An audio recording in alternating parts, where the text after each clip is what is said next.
आणि कधी पण अन्न खाताना शुद्ध अन्न खावं. शुद्ध अन्न म्हणजे कोणतं अन्न? जे बनवत असताना बनवणाऱ्या स्त्रीच्या मनामध्ये जसे विचार असतात ते विचार अन्नामध्ये उतरत असतात आणि ते विचार खाणाऱ्यांमध्ये सुद्धा उतरत असतात. म्हणून माता, सगळ्या देवींना विनंती माझी, तुम्ही जेव्हा अन्न बनवतात ना तेव्हा तुम्ही फक्त अन्न नाही बनवत, त्यावेळेला तुम्ही तुमच्या घरच्यांची सगळ्यांची बुद्धी सुद्धा बनवतात.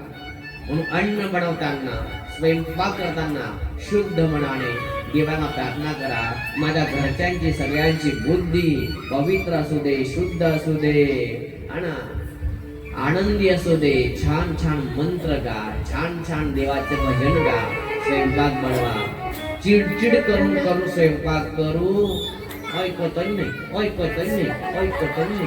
दोन सांग ऐकत नाही, ऐकत नाही, ऐकत नाही. माळा करत करत स्वयंपाक बनवणार तर ते तुमचं कधीच नाही.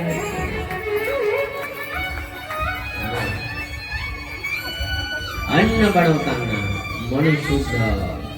ठीक आहे.